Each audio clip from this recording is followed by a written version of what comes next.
So we're going to be talking about software and servers at Nexttesting. We're going to be talking about servers and their environments, the software development process, programming, software unit testing and integration testing, and the software deployment process to the servers. So, servers and their environments.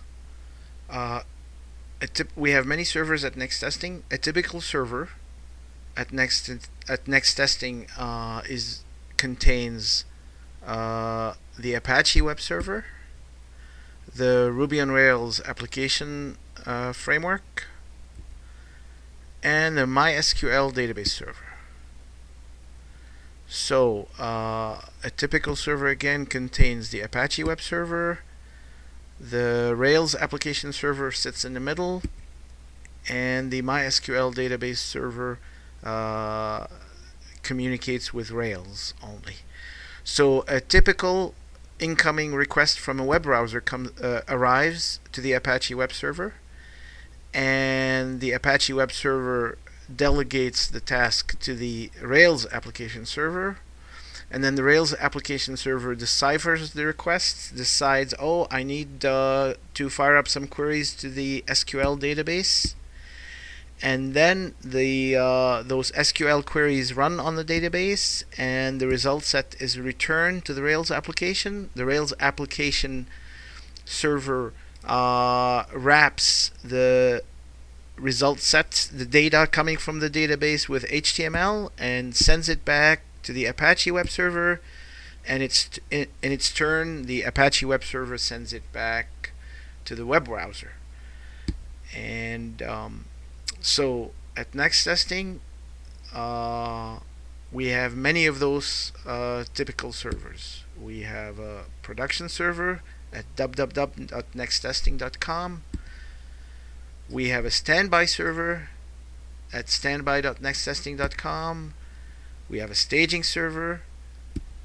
We have a sandbox server, and we have a demo server. So let's talk about each one alone.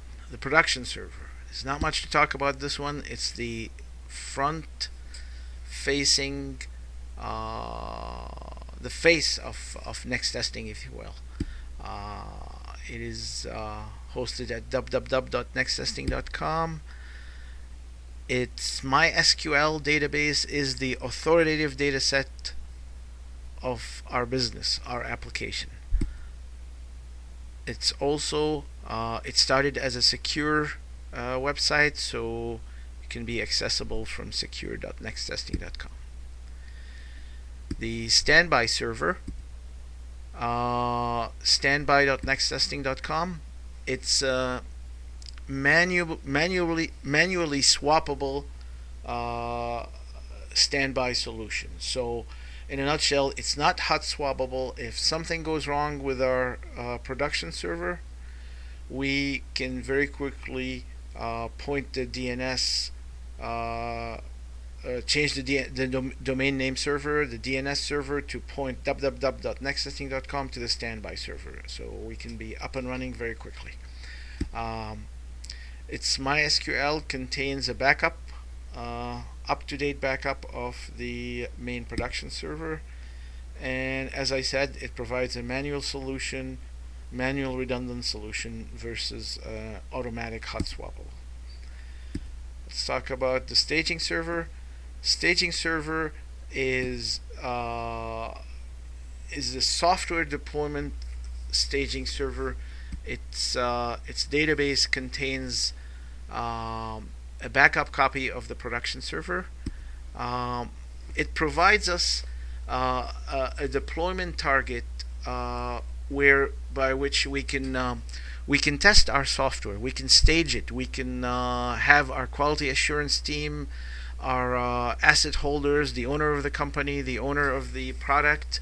We can have everybody check out the process, check out the software, see if the new website, the changes to the website, or the new addition, the new enhancement, the bug fixes.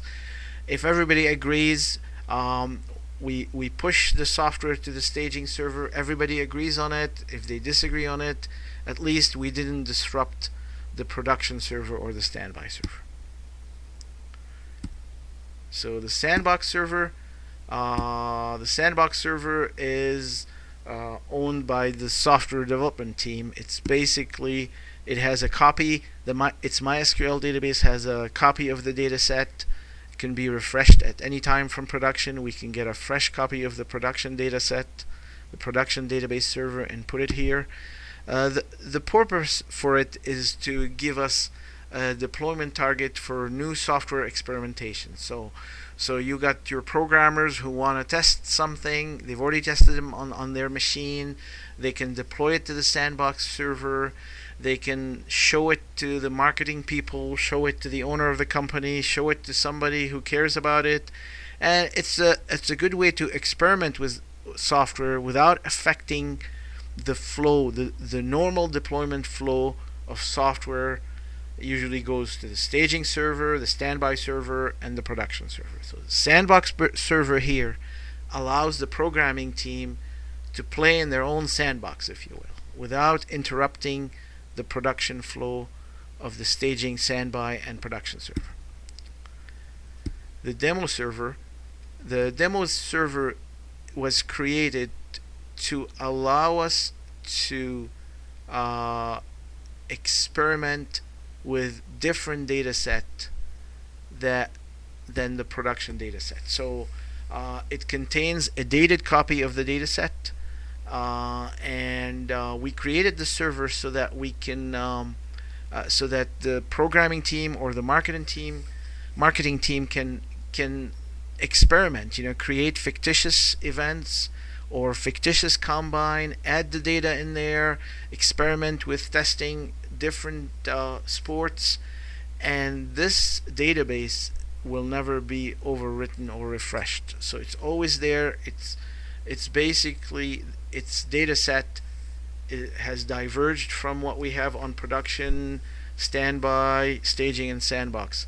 The production is usually the horse's mouth. We refresh the standby, the sandbox, the staging server. We refresh them from production every now and then, but the demo server stays on its own.